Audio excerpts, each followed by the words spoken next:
నమస్తే. ఇన్నాళ్ళు నన్ను సపోర్ట్ చేస్తూ, ఎంకరేజ్ చేస్తూ మీ ప్రేమని నాకు అందిస్తున్న ప్రతి ఒక్కరికి కృతజ్ఞతలు.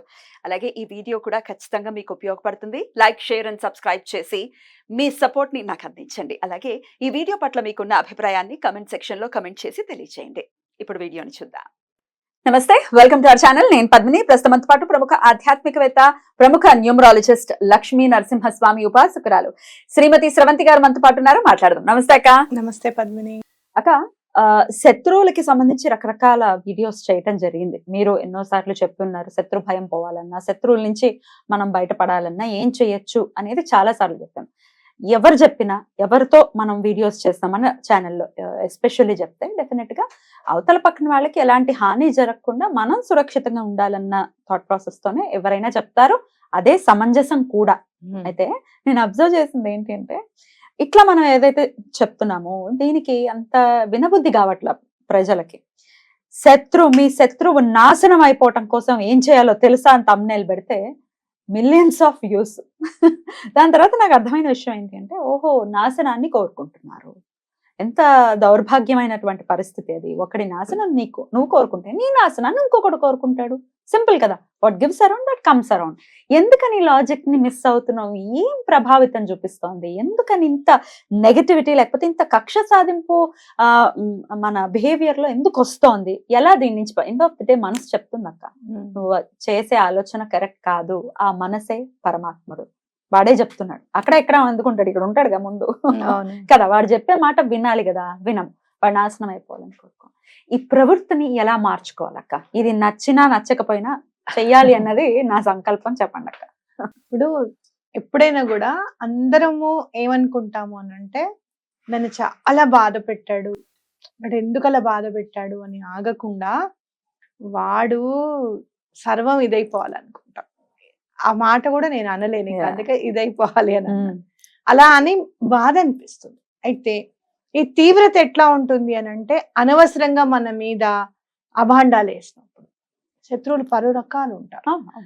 మనం నమ్మించి మోసం చేసిన వాళ్ళు, అనవసరంగా మన మీద అభాండాలు వేసిన వాళ్ళు, అలాగే ఎక్కడైనా పని జరగలేదు అనుకో, ఫర్ సపోజ్ వీళ్ళ వల్లే పని జరగలేదని చెప్పి మన మీద నెట్టేసేవాళ్ళు, బాధ్యతని స్వీకరించిన వాళ్ళు కూడా శత్రువులే. డెఫినెట్లీ.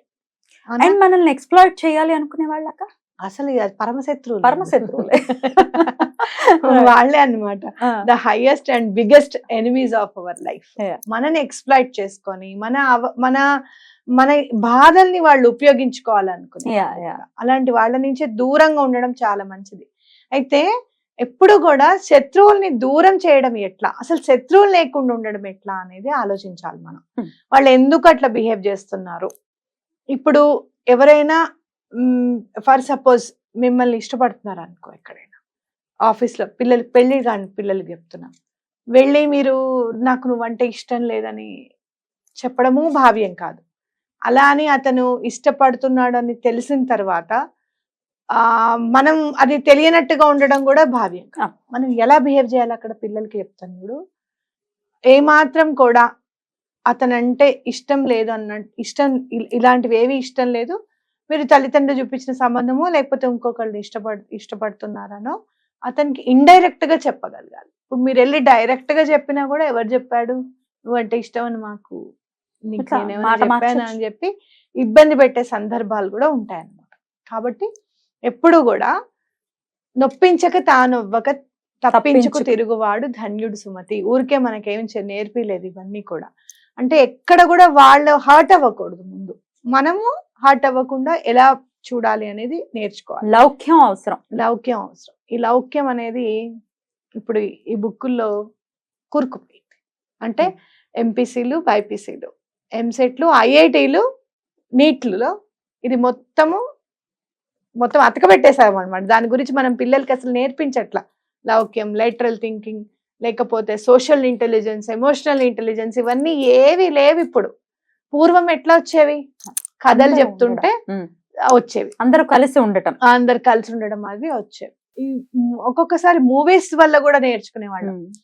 మాయా బజార్ చూడు, లేదు అంటే గనక మిస్సమ్మ చూపిస్తూను, ఇట్లాంటివి కూడా చూసేవాళ్ళం అనమాట. కాబట్టి ఎప్పుడు కూడా ఒక్కటి మాత్రం ఆలోచించాల్సిన విషయం ఏంటి అని అంటే, మనకి ఎవరున్నారు శత్రువులు, అసలు ఎందుకు ఆ శత్రుత్వం అనేది మనకి ఏర్పడింది అనేది చూసుకొని సార్ట్ అవుట్ చేసుకోవాలి. మీకు మంచి చాలా ఈజీ మెథడ్ నేను చెప్తున్నాను. యూనివర్స్ దగ్గర నుంచొని బలానా వ్యక్తి ఎవరైతే మీకు అంటే ఎనిమి అని అనుకుంటున్నారో, మీ పట్ల వాళ్ళు ఇదిగా ప్రవర్తిస్తున్నారు, వాళ్ళని నేను క్షమిస్తున్నాను, వాళ్ళు కూడా నన్ను క్షమించవలసిందిగా కోరుతున్నాను అని దండం పెట్టుకోండి. చాలా ఈజీ రెమెడీ. ఫర్గివ్నెస్ అంటే అది అంత ఈజీగా, క్షమించడము అనేది క్షమార్పణ పొందడం అనేది ఎక్కడ ఉంటుందంటే మనం ముందు క్షమించగలగాలి. మనకి ముందు క్షమించగలిగేంత సహనం ఉన్నప్పుడు మనకు కూడా అవతల క్షమార్పణ అనేది దొరుకుతుంది అనమాట. అతని వ్యక్తికి యూనివర్స్ తప్పకుండా అమ్మాయిని వదిలేసే అనే స్ఫురణ కలిగిస్తుంది, అతన్ని వదిలేసే అనే స్ఫురణ కలిగిస్తుంది అనమాట. లేకపోతే ఎట్లా అయిపోయిందంటే ఇవాళ రేపు ఆఫీసుల్లో బాగా సతాయించేసుకుంటూ విపరీతంగా వీళ్ళు ఉద్యోగాలు మానలేక, వాళ్ళు ఉద్యోగం మానేస్తే బాగుండు అనేంత కోరుకుంటున్నారు. అంత పిచ్చెక్కిపోతుంది అనమాట జనాలకి. అంత ఏమైనా నీకు అంత టాలెంట్, నీ టాలెంట్ మీద నీకు అంత నమ్మకం ఉంటే నువ్వు మానే అనేసి ఇంకోటి వెతుక్కో. వాడు మానేయడం ఏమిటి? వాడు కాకపోతే ఇంకోటి వస్తాడు ఇబ్బంది పెట్టేవాడు. ఇంకో ఆఫీస్ లో ఇంకోటి ఉండొచ్చు. ఎంతమంది మానేయాలి? ఎన్ని చోట్లకి నువ్వు మానుకో. అంటే ప్రత్యామ్నాయం దారి లేక కూడా ఈ ఆలోచనలోకి వెళ్ళిపోతున్నారేమో అని కూడా అనిపిస్తుంది. కానీ అవతల వాడి నాశనం కోరుకోకూడదు కదా, ప్రయత్నపూర్వకంగా. నేను ఇందాక అడిగిన ప్రశ్న కూడా అదే, ఈ ప్రవృత్తిని ఎలా మార్చుకోవాలి అని అంటే మీరు వాడి దగ్గర నుంచి ఇబ్బంది పడకూడదు కదా. ఇప్పుడు ఎవరినన్నా తప్పమ్మా అట్లా చేయకూడదు అని అంటే నువ్వు వాడమ్మా, నువ్వైతే వెళ్ళి కూర్చుంటావు, చెప్తావు, సరిపోతుంది. ఇప్పుడు ఆల్రెడీ టైప్ చేస్తుండాలి ఇలాంటి కమెంట్. మేము అలా కాదు కదా, మేము వెళ్ళి బాధపడుతున్నాం, మేము ఎంత పని చేస్తున్నా కూడా నువ్వు చేయలేదు అంటున్నాడు. వారానికి ఒకసారి మాకు పని ఒప్పజెప్పాడు, ఏమైంది పని చేయలేదు ఏంటి అంటే నేను ఆ అమ్మాయికి ఒప్పజెప్పేశానని చెప్పి చెప్తున్నాడు. నేను ఎంత చెప్పినా మా మేనేజర్ వినట్లేదు, నేను ఏం చేయాలి మరి? అమ్మా నేను కూడా ఇదే ఆఫీస్ లో ఫేస్ చేశా, నీకు తెలుసు. కానీ అని తీసేయాలనో లేకపోతే నేను ఇట్లా కాదు, ఎదుర్కోవాలి కదా. కొన్ని పరిస్థితి భలే ఫన్నీ థింగ్ అది. ఇప్పుడు ఫన్నీ, అప్పుడు చాలా స్ట్రెస్ఫుల్ గా. ఇట్లా వదిలేసే పద్మిని అని అన్నప్పుడు అనిపిస్తుందా ఎప్పుడన్నా? ఏం వదిలేసేది మీకు తెలుస్తే మనం అదుటివాడు బాధపడుతున్న వాడికి తెలుస్తుంది బాధ అని ఖచ్చితంగా ఉంటుంది. మీరు ఏం చేస్తారు అని అంటే, ఎవరైతే మిమ్మల్ని ఇబ్బంది పెడుతున్నారో అతనికి సారీ చెప్పండి. నన్ను ఎందుకు నువ్వు ఇబ్బంది పెడుతున్నావు నాకైతే తెలియదు, ఐఎమ్ సారీ.